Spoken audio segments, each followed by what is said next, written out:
எல்லாருக்கும் வணக்கம். இந்த வீடியோவில் வந்து 18 சித்தர்களில் ஒருத்தரான கொங்கண சித்தர் அவரை பற்றி பேசலான்னு இருக்கேன். வீடியோ ப்ரொசீட் ஆகிறதுக்கு முன்னாடி இந்த வீடியோ வந்து இந்து மதத்தோடையும் இந்து மத தெய்வங்களோடையும் சம்மந்தப்பட்ட வீடியோ. அதனால் உங்களுக்கு இதை பற்றியெல்லாம் தெரிஞ்சுக்கணுன்னு அவசியம் இல்லைன்னா இதுக்கு மேலே இந்த வீடியோவை பார்க்க வேண்டாம். சித்தர்கள் யாரு அப்படின்றத 18 சித்தர்கள் அப்படின்னு டைட்டிலில் வீடியோவும் போட்டிருக்கேன். சித்துக்களை செய்பவர்கள் மட்டும் சித்தர்கள் கிடையாது. அவர்கள் அடுத்தவங்களுக்காகவே வாழ்பவர்கள். சுயநலம் கருதாம, கண்ணுக்கு தெரியாம நம்ம கண்ணு முன்னாடியே இருப்பாங்க, ஆனால் நம்மளால் பார்க்க முடியாது. எப்படி வந்து நம்ம பிளட் வெசல்ஸு, பிளட்டில் நிறைய விஷயங்கள் கண்ணுக்கு தெரியாமல் இருக்கு, ஒரு மைக்ரோஸ்கோப் கொண்டு தான் அதை பார்க்க முடியும். அந்த மாதிரி இந்த சித்தர்கள் ஆன்மாக்களை எல்லாம் நம்ம பார்க்கறதுக்கு இன்னும் யாரும் மைக்ரோஸ்கோப்பு கண்டுபிடிக்கல. அதுக்காக அவங்க இல்லைன்னு அர்த்தம் கிடையாது. இப்போ இந்த கொங்கண சித்தர் அவர் யாரு அப்படின்னு பார்ப்போம். திருப்பதியில வெங்கடாஜலபதி இருக்காருல்ல, அந்த வெங்கடாஜலபதி உடைய அந்த இதுக்கு கீழேயே இவர் இன்னமும் தியானம் செய்து கொண்டு இருப்பவர். அதாவது என்ன சொல்ல வரேன்னா, கொங்கண சித்தர் உடைய சமாதி வந்து அந்த வெங்கடாத்ரி பாலாஜி அவருடைய காலுக்கு கீழேயே இருக்கு. ஒரு சித்தர்களும் ஜீவ சமாதி அடைஞ்ச இடங்கள், அந்த கோயில்கள் எல்லாம் ரொம்ப சக்தி வாய்ந்ததுன்னு சொல்லியிருக்கேன். இப்போ இந்த திருப்பதி வெங்கடாஜலபதி கீழே அந்த கொங்கணர் இருக்கார். அப்பேற்பட்டவருடைய கதையை தான் இன்னைக்கு நம்ம பார்க்க போறோம். கொங்கணம் தேசம் அப்படின்னாக்கா இந்தியாவில் கேரளா அந்த சைடில் கொங்கன் கோஸ்ட்னு கூட இருக்கும் பாருங்க. கேரளாவில் பிறந்தவர். சித்திரை மாசத்துல உத்தர நட்சத்திரத்துல பிறந்த இவரே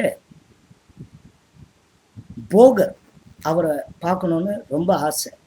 ஏன்னா இவர் வந்து அம்பிகையை வழிபடுபவர். ஆனா அம்பிகையை வழிபடுறதுக்கு சரியான மந்திரங்களும் விஷயங்களும் இவருக்கு தெரியல, எப்படி வழிபடுறது அந்த முறை.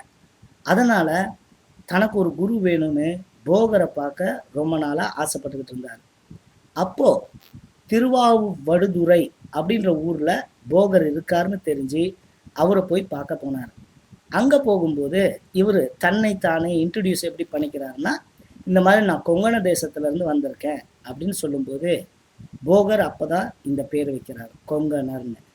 அதுக்கப்புறமா அம்பிகையை வழிபடக்கூடிய சில சக்தி வாய்ந்த மந்திரங்களை இவருக்கு சொல்லிட்டு அம்பிகையை நோக்கி தவம் பண்ணுன்னு சொல்லிட்டார்.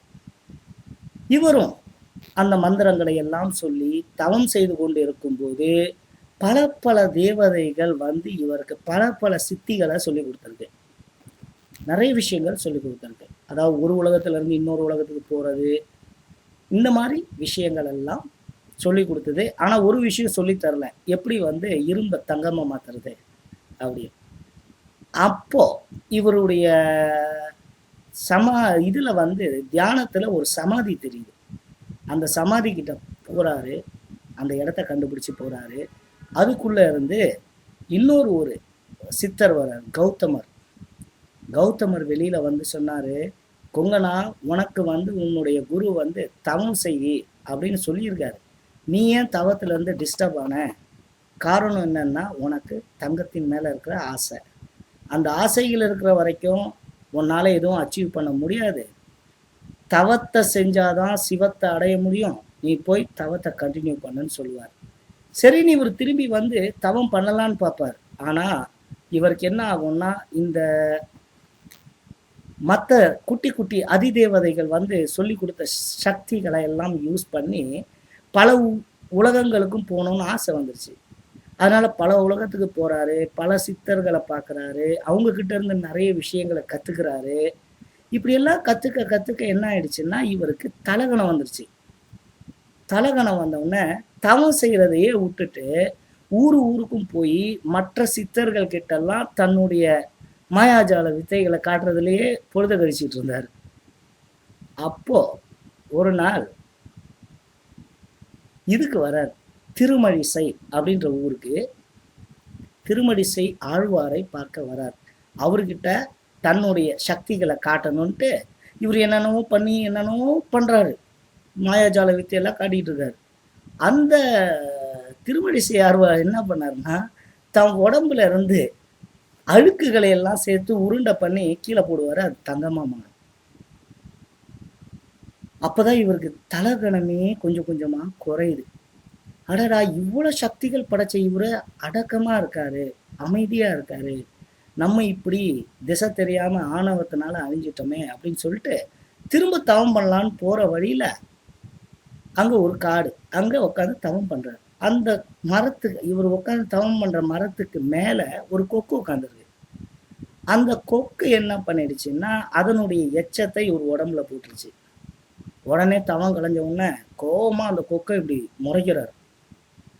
முறைச்ச உடனே அந்த கொக்கு எரிஞ்சு சாம்பலா போயிடுச்சு. இது நடந்துட்டு அதுக்கப்புறமா திருவள்ளுவர் அவருடைய வீட்டு பக்கமா வராரு. பிச்சை எடுத்து சாப்பிடணும் இல்லையா துறவிகள் எல்லாம். அவர் சாப்பிட்றதுக்காக அந்த வெளியில நின்று அம்மா சாப்பாடு போடுங்கன்னு கேட்குறாரு. அப்போ திருவள்ளுவருடைய மனைவி வாசுகி உள்ள அவங்க கணவருக்கு சாப்பாடு பரிமாறிக்கிட்டு இருந்தாங்க. வள்ளுவருக்கு சாப்பாடு போட்டுட்டு இருந்தாங்க. அதெல்லாம் முடிஞ்ச உடனே கொஞ்சம் லேட்டா இவருக்கு சாப்பாடு கொண்டு வந்தாங்களா. அப்போ உடனே இவரு, எனக்கு இவ்வளோ லேட்டாவா சாப்பாடு கொண்டு வந்தேன்னு அந்த கொக்கா பார்த்தா மாதிரியே அப்படி கண்ணை உருட்டி முறைச்சிட்டு பார்ப்பாரு. ஆனா இந்த அம்மா சிரிப்பாங்க. அப்பதான் சொல்லுவாங்க, கொக்கென்று நினைத்தீரோ கொங்கனரே அப்படின்னு. இது தமிழ்ல ரொம்ப பெரிய பழமொழி. நான் கொக்குன்னு நினைச்சேன், என்ன நான் எரிஞ்சு போயிடுவேனா. உடனே இவருக்கு கொங்கனருக்கு காட்டுல நடந்த விஷயம் இந்த அம்மாவுக்கு எப்படி வீட்டு படிதாண்டா பத்தினே, இவங்களுக்கு எப்படி இந்த விஷயம் தெரியுது, இவங்க கிட்ட ஏதோ ஒரு சக்தி இருக்கு அப்படின்னு நினைச்சிட்டு கேட்பார். அந்த அம்மா சொல்லுவாங்க, நான் படிதாண்டா பத்தினி, என் கணவரையே நான் தெய்வமா வணங்குறவங்க, அதனால எனக்கு இந்த தெய்வ சக்தி கிடைச்சதுன்னு சொல்றாங்க. அதுக்கப்புறமா திருவள்ளுவர் வீட்டுல இருந்து கிளம்பி வேற ஒரு ஊர் பக்கமா போகும்போது அந்த பக்கம் பெற்றோர்களை ரொம்ப பயபக்தியோட பூஜை பண்ணிக்கிட்டு இருக்கிற ஒரு புள்ள தர்மவியாதன், அந்த பையன் வீட்டு பக்கமா வராரு. அந்த பையன் டக்குன்னு என்ன கேட்குறாருன்னா, இவரை பார்த்துட்டு, வாசுகி அம்மையார் நல்லா இருக்காங்களா அப்படின்னு கேட்குறான். இவருக்கு ஒரே ஆச்சரியம். அந்த அம்மாவோ வீட்டை விட்டு வெளில வராத அம்மா, இந்த பையனோ எப்போ பார்த்தாலும் அப்பா அம்மா கூடயே இருக்கிறவன், எப்படி உங்க ரெண்டு பேருக்கும் அறிமுகம், எப்படி தெரியுது விஷயங்கள் எல்லாம் அப்படின்னு அந்த பையன் கிட்ட கேட்கும்போது அவன் என்ன சொல்றான்னா, நான் எங்க அப்பா அம்மாவை தெய்வமா வணங்கிட்டு இருக்கேன், அதே மாதிரி தன்னடக்கத்தோடையும் இருக்கிறேன், அதனால தெய்வ சக்திகள் நமக்கு கிடைக்குது அப்படின்னு சொல்லி அவருக்கு அந்த பையன் அட்வைஸ் பண்றான். தர்மப்படி நம்ம கடமையை செஞ்சுக்கிட்டு தன்னடக்கத்தோட இருந்தோம்னா மனிதனின் உடம்புல தெய்வ சக்தி வளரும் அப்படின்னு சொல்றான். இந்த உபதேசத்தை கேட்டுட்டு இவர் என்ன பண்றாரு, போய் திரும்ப தவம் பண்றாரு. நிறைய தவங்கள் பண்றாரு, நிறைய சித்திகள் எல்லாம் கிடைக்குது. அப்புறம் போகர்கிட்ட திரும்ப குருநாதருக்கு போய் சில விஷயங்கள் தெளிவுபடுத்தணும்னு கேட்குறாரு. அதாவது இவர் சொல்ற விஷயங்களை சில பேர் தான் கேட்குறாங்க, நிறைய பேர் கேட்கல. அந்த ஆணவம் வந்துருச்சு. அதிகமாக படிக்க படிக்க என்ன ஆகும்னா இது வேற பிரச்சனை ஆகிடும், நம்ம சொல்றதை எல்லாம் கேட்டாகணும்னு. இந்த பிரச்சனை இப்போ வந்துருச்சு. அதுக்கு போய் கேட்குறாரு. போகர் என்ன சொல்றாரு, நான் உனக்கு இதுக்கு விளக்கம் அளிக்க முடியாது, என்னுடைய மாணவர் ஒருத்தன் திருமாளிகை தேவர் அப்படின்றவர் இருக்காரு, அவர்கிட்ட போய் கற்றுக்கோ. மாளிகை தேவர் தான் கொங்கணருக்கு சமய தீட்சை, நிர்வாண தீட்சை இதெல்லாம் கொடுத்தவர். அதுக்கப்புறம் திருமாளிகை தேவருடைய உத்தரவுப்படி இவர் என்ன பண்றாருன்னா வளவேந்திரன் அப்படின்ற ஒரு அரசன் கிட்ட போய் சேர்றாரு. அங்க அந்த அரசன் கொங்கணர் கிட்ட இருந்து நிறைய விஷயங்களை தெரிஞ்சுக்கிறாரு. அப்புறம் அவர் தான் இவருடைய உபதேசங்களை எல்லாம் புத்தகமா அந்த காலத்துல வெளியிட்டது. ஒரு முறை கொங்கணர் திருத்தணி முருகன் கோயிலுக்கு போயிட்டு அங்க இருந்து வீரட்டானேஸ்வரர் அப்படின்ற சிவபெருமான வழிபட்டு அங்க இருக்கிறவங்க முன்னாடி பல சித்துகளை செஞ்சு காட்டணும் அப்படின்னு ஆசைப்பட்டு செய்கிறாரு. ஆனா அப்போ அந்த சிவபெருமான் இவருடைய சக்திகளை எல்லாம் எடுத்துட்டார். சக்திகள் எல்லாம் போயிடுச்சேன்னு மிகவும் மனசு வருந்தி கொங்கணர் என்ன பண்றாருன்னா திரும்ப அங்க அந்த கோயில்லையே சிவ பூஜை எல்லாம் செய்து அந்த சக்திகளை எல்லாம் திரும்ப பெற்றார். அப்புறம் அங்க இருந்து திருப்பதி அங்க வரார். அங்கதான் கடைசியா ஜீவசமாதி ஆனார். இவர் கடைசியில திருமாளிகை தேவர்கிட்ட அந்த சமய தீட்சையும் நிர்வாண தீட்சையும் அடைந்த பிறகுதான் இவருக்கு தங்கத்தை, அதாவது இரும்பை தங்கமாக்குற சித்தியே கிடைச்சிது. எப்போ நமக்கு ஆசை வெளியில போதோ அப்பதான் நம்ம வேணான்னு ஒன்று சொல்லும் போதுதான் நமக்கு அது தேடி வரும். நம்ம ஒன்றை தேடி தேடி ஓடிட்டு இருந்தா அது நம்மளை விட்டு தான் ஓடும் அப்படின்றதும் இது இவர் வாழ்க்கையில இருந்து நம்ம தெரிஞ்சுக்க வேண்டிய ஒரு விஷயம். அப்புறம் இவர் கூடு விட்டு கூடு பாயிர வித்தையெல்லாம் செஞ்சிருக்காரு.